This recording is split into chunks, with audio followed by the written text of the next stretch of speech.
Right. Hot ones. It's so hot on my mouth. Welcome to Not Once. Yeah. I was like, oh, Dave just dropped a bomb. Okay, cool.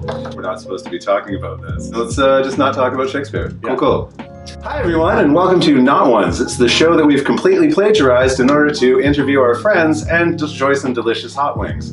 With me today is Munish Sharma. He's an actor, dancer, and a Simpsons fanatic. You might know him from his work in such productions as Bombay Black and This Is War, or from his performances with Gastown Cabaret, Urban Jester, and I Can't Believe It's Not Butter Chicken. Munish Sharma, welcome to the show. Hi, Dave. Sorry. That was such a good opening. Thank you. I wrote it myself. I'm pretty pleased with it. I'm quite impressed. How are you with spicy foods? I'd have to say I'm like medium to strong with spicy foods. Now, I'm wondering if you're feeling a little bit of extra pressure to handle the heat because of your Indian heritage. Are you worried about maybe coming on a little bit too confident early on and then feeling humbled by the wings of death? Humility is my game, so I know how strong I can handle stuff. I'm not going to pretend to do anymore, but I will challenge myself to see how much heat I can handle. Oh, good. It's a pretty good strategy. So should we get started? Yeah, let's do this, man. All right, so this is number one. It's the classic. So you're starting here Up top. and going across this way. So Yes, left, I'm sure. Left to right, left to right. Correct. Okay.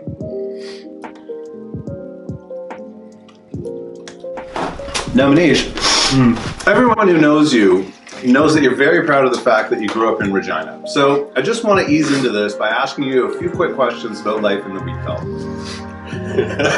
just to get it right out of the way, right out of the gate, for the viewers that aren't Canadian, what's a bunny hug?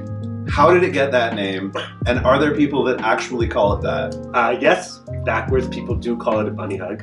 I actually don't know how it got the name, but a bunny hug is pretty much what everyone else calls a hoodie, where you zip it up and you put your hands in there and you have a hood on it. Houston's Pizza Deep Dish Pizza, overrated or underrated? Overrated. Western Pizza's got the best pizza ever. Interesting. Shameless plug! Hopefully they send us some free stuff. Finally, as you know, Saskatchewan is famously, but also unfairly, I would say, subjected to a lot of really bad jokes in the way of bad mottos. So I'm going to list off a few of them for you and get your reactions to them once and for all. Do they work? Are they accurate? Or is it just something that should be retired once and for all? Sound good? All right. Okay. Cool. Saskatchewan. Hard to say, but easy to draw. Easy to draw? Never even heard that one before. But yes, that would work. Saskatchewan. For when you want to match a parka with your summer shorts. What is that? Who said that? That's crappy. That's just what I hear. No. And of course, everybody's personal favorite, Regina, the city that rhymes with fun. Yes, that one. That one is that one. It used to be funny when I was 10, but it hasn't aged well. No, it's not. No. All right, should we move on to number two? Yes, let's do that. So this is Sauce Bay. Sauce Bay. Sauce Bay. Really like the turmeric. It's a really nice touch. It's kind of sweet. Mm-hmm. It's actually my jam. Thanks. I'm glad you like it.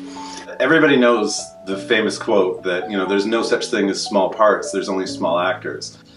So I'm curious, when you find yourself taking a role that features a lot less stage time, like your work in The Matchmaker or in Misery, both of which were really well done, what do you try to take away from those experiences? And maybe what insights can you offer to the up-and-coming actors who are landing bit parts over and over again, but are just aching for that shot at the lead? Speaking just from personal points, experience matters to me more than how big something is. Serving a story matters to me more than how much time I get on stage.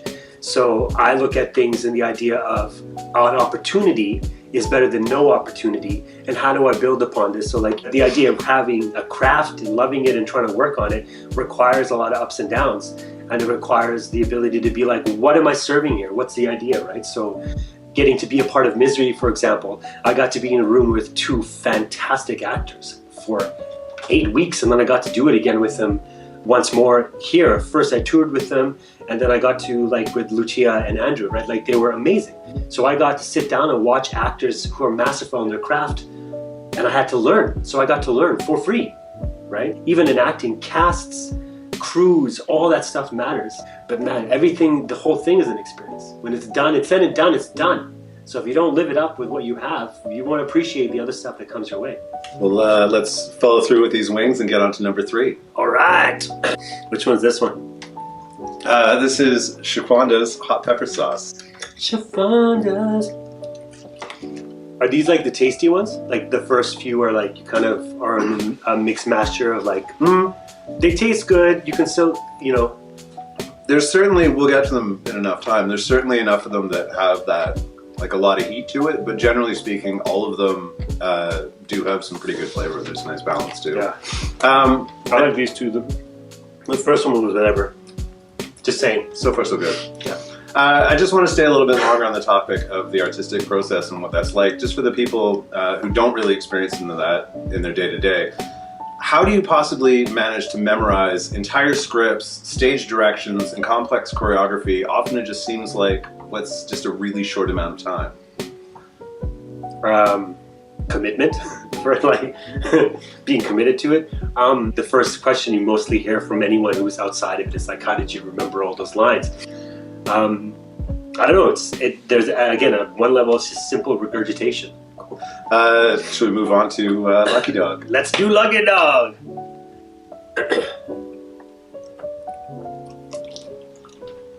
Together. I was going to say right now, not to be cocky, but so far everything's probably like a 2 at best. Okay. So unless there's going to be like a massive turn. Enjoy it for now. Okay. We'll see what the future brings. When you and I first met, go on. We were both working in the service industry, and it seems like every notable actor has had some time serving tables before things start to gel for them and take off. Why do you think so many actors are working in the restaurant industry? Is it a place to practice characters and develop presence with each table, or is it flexible working availability versus trying to make it work with the schedule, like a scheduled 9 to 5? I think it's a multitude of like all three of those things. I think in the consciousness of artists in general, the idea of shift work, so you can be available for auditions and book things off, is more accommodating for your career. So it's a secondary thing, so you want to be part of something that's not like, I need you here 40 plus hours a week, because you need to be like, I got an audition, can you cover my shift? So any kind of shift work or short contract work plays really well for anyone who is a performer. Like you do tend to get a living wage that allows you to like work in that.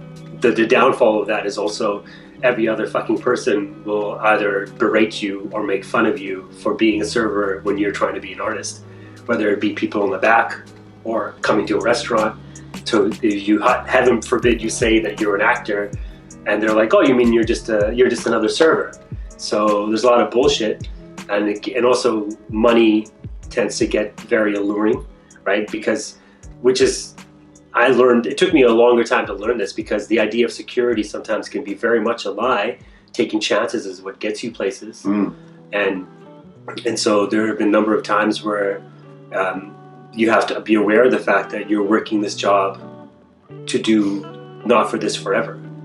For me, there was a number of times when I first came here and started serving, and I was lucky too, man, because like I only got that job because of a professor of mine at Quattro. That's the only reason, because Chris Royal was like, "Oh, you're a nice guy, you have a good personality, do you want to work here?" And I was like, "I don't know how to serve table, like I've never done it before." He's like, "Well, you can teach that, but you can't teach personality." I was like, "Okay." Or else I never would have got that job. You still got to keep taking chances, right? So, did I answer that question? I think, yeah. Okay. Thank you. Shout out Chris Royal, by the way. What do you think most customers just don't understand about the job, about the serving industry? Gut reaction that we're not there as your servants. If you want to have a great experience unto yourself, cook at home. Learn to cook, right? But when you come to a restaurant, they want you to have a good time. You know what I mean? Like, they want you to come in there, have a good time, have a great time, come back again, tip, da-da-da-da-da, right? But we're not your servants. You know what I mean? If you got a lot of allergies, have the decency to be like, "Hello, friend, I have a lot of allergies. I'm going to start telling you this right now. Because I've come to your establishment, I will give you the list and I will work with whatever best I can." Not the other way around. I don't know. And just for the record, what's with servers that don't write anything down? Are they just trying to show off, or are they just trying to make us anxious? Some servers have worked at a place for so long and they know the rhythm so well that they don't have to. They're not doing it to show off. They know everything inside and backwards. They just know it, right? Okay, so usually for the fifth wing, I like to. Well, we should probably eat it first. Let's do it. All right. What's the fifth one called? This is Los Calientes. I think this one's my favorite. Yeah. This wing is good. I'm not just saying that in case they want to send me free one. Morbo enjoys wings.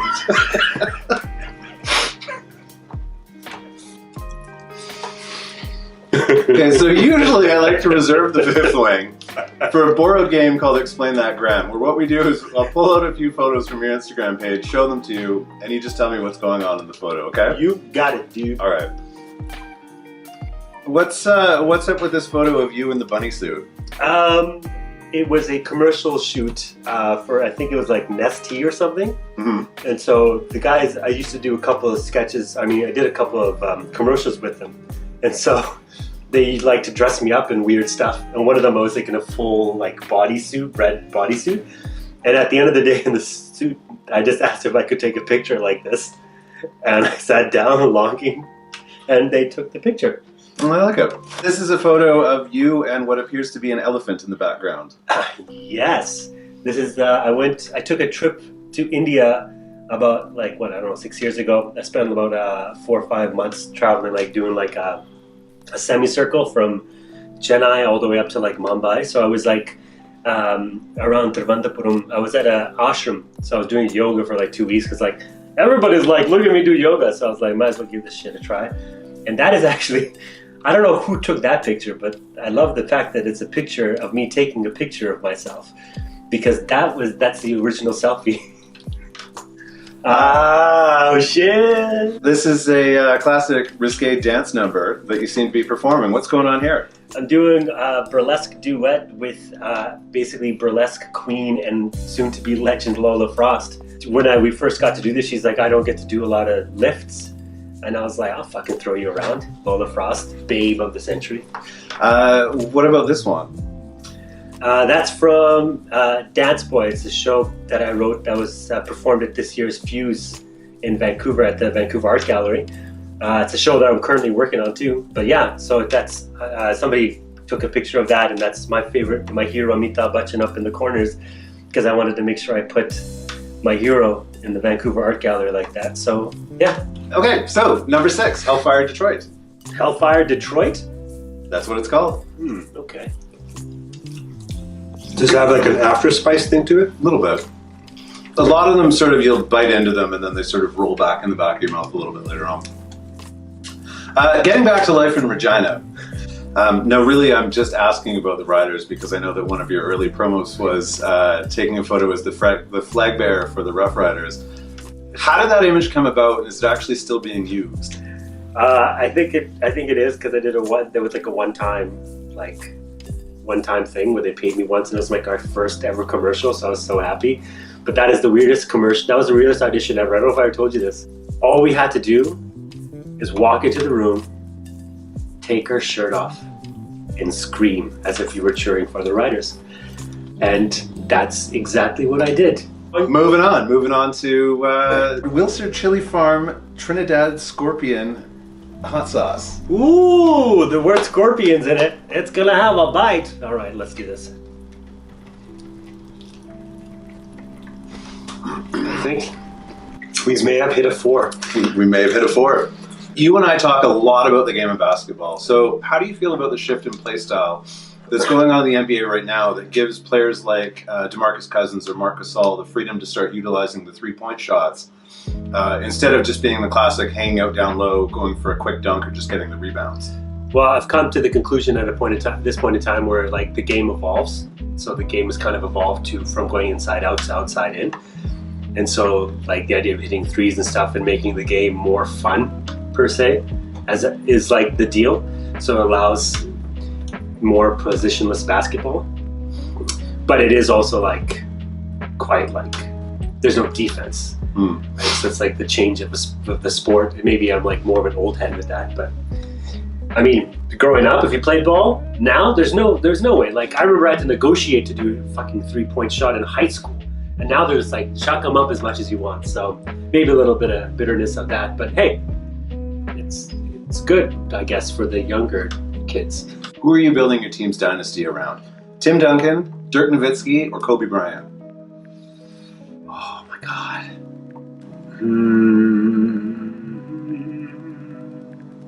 Good question. I'm going Tim Duncan.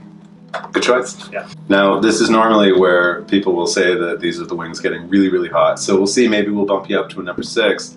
This is DeBomb Beyond Insanity.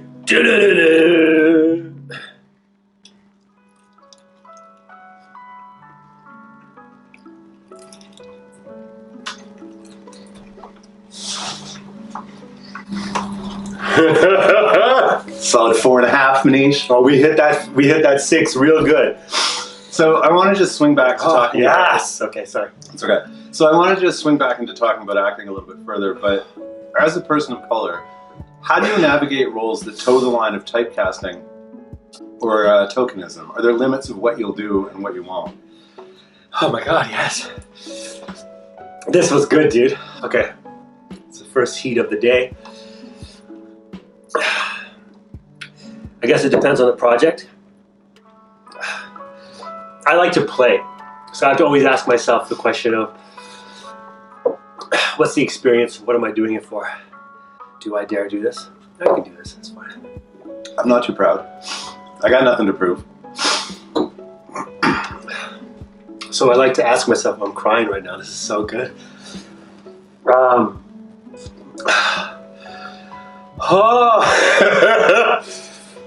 I like to ask myself, what are they asking for? What's the benefit? Who's doing it? I just touched my eye. Don't touch your eyes. As an actor, I want the opportunity to play. And so sorry, I'm just getting emotional. I would like the opportunity to play. Oh my god, this is so good, sorry.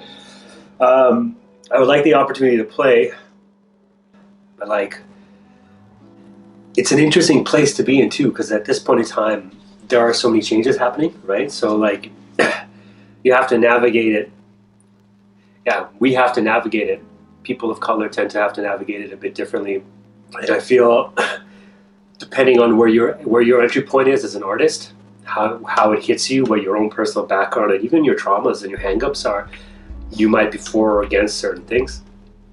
And sometimes you need to be aware of that or accountable to yourself to be like, I don't like this shit. I don't ever want to do this shit. So I don't have to do this stuff. If I want to change something, I have to make different stories that bring that change about. And sometimes you have to be like everything, also be aware of everything takes time, right? So I hope I answered that. That was good. That was a real hot one. Shall we move on to Yes. Chocolate Plague? Let's fucking do this shit. All right. I was impressed with 7. What can you tell us about things like theaters being closed on Monday nights or stage lights being left on after hours to oppose the ghosts that exist in the theater? Is that an active thing or is that just mostly based on tradition? Dude, I don't know any of that stuff. Like why having a dark day, I mean, aside from the idea of having a day off, is pretty much what I know it as, right? I'm aware of like, they're just essentially spirits in every other theater, which is kind of crazy. I mean, it was introduced to the fact that there's a spirit in the Stanley at the Arts Club Theater. And there's like a picture of an image and stuff like that. I find it kind of interesting that so many theaters have ghosts in them. All right. Well, this brings us to wing number 10. It's heavily sauced already in the Carolina Reaper edition of The Last Dab. And it's called The Last Dab because it's tradition to put a little bit extra on that last wing. But as always, you don't have to if you don't want to. Dude, I'm sweating. If I'm already here, you might as well go all the way. Dab-a-dab-a-dab. Cheers to you. Cheers to you, my friend. Only the beginning. I like it because it tastes good, but then it's got that second life where it just comes in and it burns. Mm-hmm. Oh, yes. Oh, yes. Yeah, I feel like number 8 was the heat consistency. It feels like it's normal to these ones. Mm-hmm. So, and after that initial heat hit, nothing feels as hot. So it might be that the taste buds are burned. It could be. It could be. But look at you. You've cleared the board and you've given new meaning to the expression, ain't no thing but a chicken wing. So I want to take this opportunity to put your skills to the test. You played a lot of different characters over the years who are motivated by different things, whether it's love, whether it's anger, or money. So now what I want to do is see how you dive into a classic cinematic performance motivated by a mouthful of fire. And I want you to take on a classic monologue from an Academy Award-winning performance by one of the greats, Robin Williams' speech from Good Will Hunting. Oh man, cold reads in general, okay.